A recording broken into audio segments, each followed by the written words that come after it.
মরণ পাখি যেদিন এসে করবে ডাকা ডাকি, থেমে যাবে জীবন তোমার, বন্ধ হবে আখি।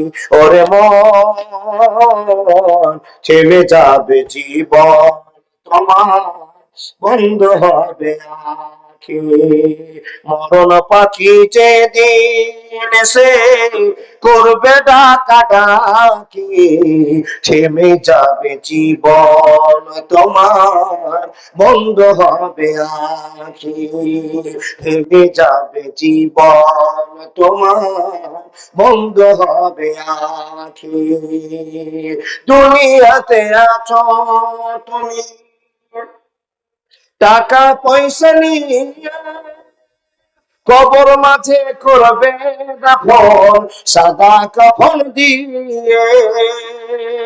যাইবা তুমি খালি হাতে, যাইবা তুমি খালি হাতে, থাকবে সবে পরে, থেমে যাবে জীবন তোমার, বন্ধ হবে আখি। ওরে মন, থেমে যাবে জীবন তোমার, বন্ধ হবে আখি। থেমে যাবে জীবন তোমার, বন্ধ হবে আখি। একবার জোরে বলুন না সুবহানাল্লাহ।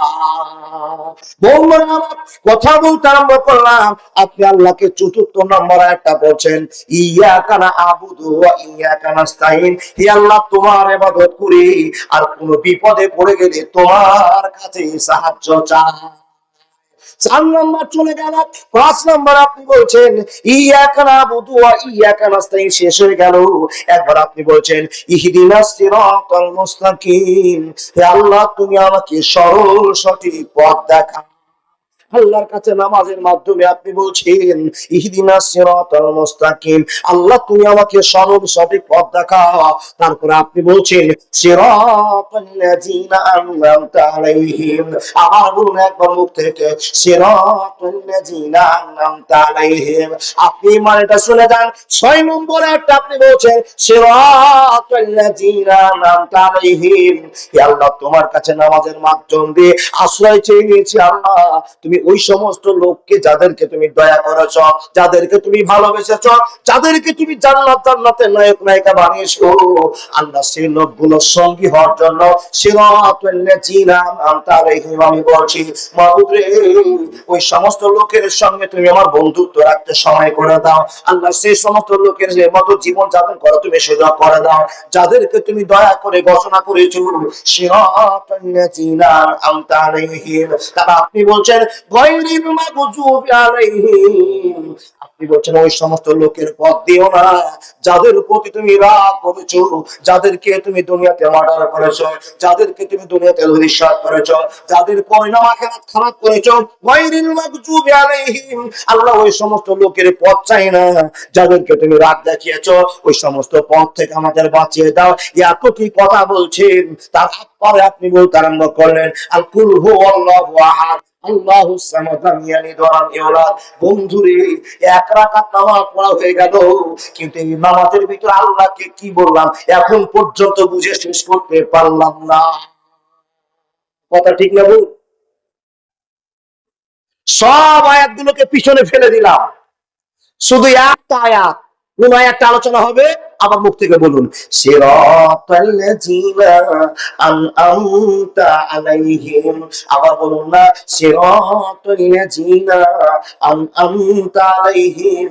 আপনি প্রত্যেকদিন মসজিদে নামাজ পড়তে গিয়ে বলছেন আল্লাহ, ওই সমস্ত লোকের সঙ্গে তুমি আমার পথটা করে দাও, যে সমস্ত লোককে তুমি দয়া করেছো, যাদেরকে ভালোবেসেছো, ওদের পথটাকে তুমি আমার জন্য কার্যকর করে দাও। প্রত্যেক দিন এই কথা বলছেন।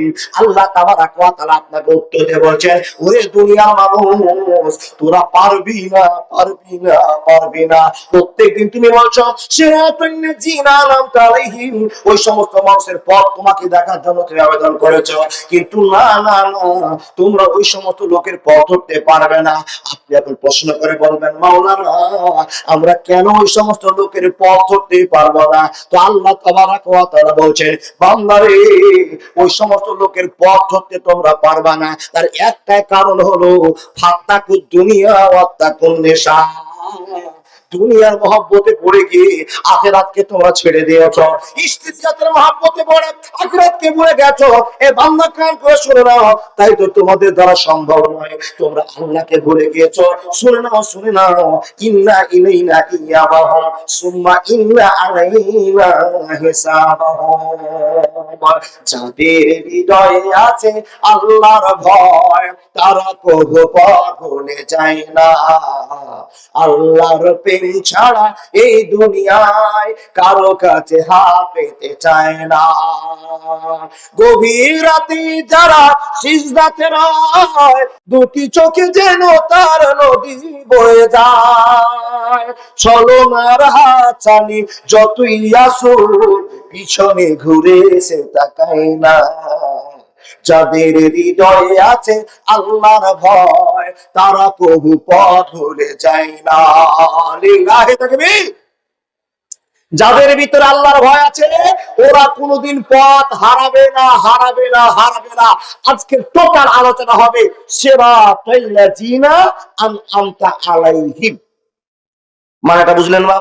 আপনি প্রত্যেকদিন নামাজে 4 রাকাত, 6 রাকাত, 8 রাকাত, 10 রাকাত যা নামাজ পড়ছেন, ফরজ, নফল, সুন্নাত, সব পরে আপনি বলছেন সিরাতাল লাযিনা আনআমতা আলাইহিম। এর মানে কি? আল্লাহ তুমি যাদেরকে দয়া করে জান্নাতে দিয়ে দিয়েছো, জান্নাতের খোঁজ খবর দিয়েছো, ওই সমস্ত লোকের পথটা তুমি আমাকে দেখাও। এর মানে হলো সিরাতাল লাযিনা আনআমতা আলাইহিম। আল্লাহ বলেন তোরা পারবি না। যদি আপনি প্রশ্ন করেন আল্লাহ আমরা কেন পারবো না, আল্লাহ বলছে বান্দা তোরা আমাকে ভুলে গেছিস, দুনিয়াকে গ্রহণ করেছিস। দুনিয়া গ্রহণ করার পর স্ত্রী জাতির মহব্বতে জীবনকে পাগল করে দিয়েছিস। আমার ইবাদত করে আর তোরা সহজ কাজ করতে পারবি না। আপনি যদি এখন বলেন আল্লাহ তুমি আমাদেরকে শক্তি দিলে আমরা তা পারবো, আল্লাহ যদি শক্তি দেয় তাহলে আমরা ইনশাআল্লাহ পারবো। তবে আল্লাহ শক্তি দিয়েছেন, আপনি আল্লাহকে যথেষ্ট ভয় করেন, নামাজ রোজা হজ যাকাত করেন, আল্লাহ বলছেন আমি শক্তি দিলাম কিন্তু চেষ্টা চালা। ও বাবা, আপনি বললেন মাওলানা ওই সমস্ত লোকের পথ দেখার জন্য বারবার প্রত্যেকদিন বলছি সিরাতাল লাযিনা আনআমতা আলাইহিম। ওই লোকগুলো কি এমন আমল করেছে, ওই সমস্ত লোকেরা কি এমন আল্লাহকে ভালোবেসেছে, ভালোবাসা দেখিয়েছে যে আল্লাহ তাদেরকে গ্রহণ করে জান্নাতের নায়ক নায়িকা বানিয়ে দিয়েছে। আমরা যদি তা করি কেন তা পারবো না? একটু বুঝাবেন না? ও বাবা সবার কথা ছেড়ে দিলাম, আপনি বলুন তো বিশ্বনবী নবী মুহাম্মদ রাসূলুল্লাহ পড়ুন, সাল্লাল্লাহু আলাইহি সাল্লামের কথা আপনার সামনে বলা হবে না। একজন সাহাবা বিশ্বনবীর পরে যাকে 1 নাম্বার খলিফা বানানো হয়েছিল, বাদশা বানানো হয়েছিল, ওই বাদশার নাম কি বাবা? মাশাআল্লাহ, মাশাআল্লাহ, আবু বকর সিদ্দিক রাদিয়াল্লাহু তাআলা আনহু। প্রশ্ন করবেন না মাওলানা আপনি আবু বকর সিদ্দিক বললেন, সুন্দর কথা, নামটা আবু বকর আর সিদ্দিকটা টাইটেল, কিন্তু রাদিয়াল্লাহু তাআলা আনহু এইখানটা কেন হলো? সুবহানাল্লাহি ওয়া বিহামদিহি। আল্লাহ তাদের উপরে রাজি হয়ে গিয়েছিলেন। আপনি আর প্রশ্ন করবেন মাওলানা এমন কি এমন আমল করেছিল যার জন্য আল্লাহ তাদের উপরে রাজি হয়ে গিয়ে তাদের পিছনে লাগিয়ে দেওয়া হলো রাজি আল্লাহ তাআলা আনহু। রাজি আল্লাহ হয়ে গেছেন, কি এমন আমল করেছে? আপনি কেন আল্লাহকে রাজি করতে পারলেন না? আপনি কেন আল্লাহকে খুশি করতে পারলেন না? আবু বকর কি এমন আমল করেছে যে তার পিছন দিকে লেগে গেল রাজি আল্লাহ তাআলা আনহু? ও আল্লাহর বান্দা, তাহলে যে কাজটা করেছে ওই কাজটা আপনার সামনে একটু বলি, তাহলে আপনার মনটা নরম হবে, আমরাও সেই কাজটা করবো ইনশাআল্লাহ। দেখুন একটাই গল্প, যারা চলে যাচ্ছেন খুব ভুল করছেন ভাই। একটাই গল্প, কিসের? যেদিন বিশ্বনবী দ্বীনের প্রচার শুরু করলেন মক্কাতে, দিনের পর দিন হুড় হুড় হুড় হুড় করে মুসলমানের শক্তি বেড়ে যায়, অমুসলিমেরা মুসলিম হতে সক্ষম হয়, ভিড় জমতে আরম্ভ করেছে। এমন তো সময় কাফের বেঈমানেরা একটা মিটিং পাস করে বলছে, ও লোকেরা দিনের দিন দেখছি সব মানুষেরা মুসলমান হয়ে যাচ্ছে, তো মুসলমান হয়ে যাওয়ার যে লাঠিটা আছে, শক্ত জিনিসটা আছে, তার নাম হযরত মুহাম্মদ। বলুন সাল্লাল্লাহু আলাইহি সাল্লাম। তো মিটিং এ আলোচনা করছে কি জানেন? মুহাম্মদের কথা শুনে গোটা মক্কার লোক তো পাগল হয়ে মুসলমান হচ্ছে, তো আগে মুহাম্মদেরই ব্যবস্থা করতে হবে, নবীর ব্যবস্থা করতে হবে। তো কেউ বলছেন কি ব্যবস্থা করবা? তো বলছে এই লোকটাকে মারতে মারতে মারতে মারতে এই গ্রাম থেকে আরেক গ্রামে তাড়িয়ে দিব। আরেকজন বলছে এই খ্যাপা, যদি এই লোকটাকে এই গ্রাম থেকে মেরে তাড়িয়ে দাও এক গ্রাম থেকে আরেক গ্রাম, এক দেশ থেকে আরেক দেশ, তাহলে ঘুরে গিয়ে দেখবা এই লোকটা ওই দেশে গিয়ে আবার ইসলামের প্রচার শুরু করবে, ওই গ্রামের লোকটিকে ওই সমস্ত মানুষকে মুসলমান করে নিবে। তো এই লোকটাকে ওই গ্রামে পাঠা যাবে না, কি করতে হবে, এই লোকটাকে জেলখানায় বন্দি করে দাও। মিটিং এ পাস হচ্ছে, বাবা দেখেন এই লোকটাকে জেলখানায় বন্দি করে দাও। এই কথা যখনই প্রশ্ন করা, কেউ বলছে না না না, এইটাও কাজ করা যাবে না। কি করতে হবে, এই লোকটাকে যদি জেলে ভর্তি করে দাও, জেলে দিয়ে দাও, তো জেলখানাতে যত কয়েদি থাকবে সকলকেই বন্ধু বানিয়ে মুসলমান করে নেবে। এখানে তো জানা কি করতে হবে, অনেক জনে অনেক ফাইসালা, অনেক জনে অনেক মত আলোচনা শুরু হলো। বিনিময় চলতে চলতে চলতে চলতে চলতে চলতে আবু জাহাল একটা ফাইসালা বের করলো, জেলে পাঠা যাবে না, এক গ্রাম থেকে আরেক গ্রাম পাঠা যাবে না, ওকে জরিমানা করা যাবে না, ঘরে আটকে রাখা যাবে না, এমন একটা ফাইসালা বের করতে হবে, না থাকবে বাস না বাজবে বাঁশরি।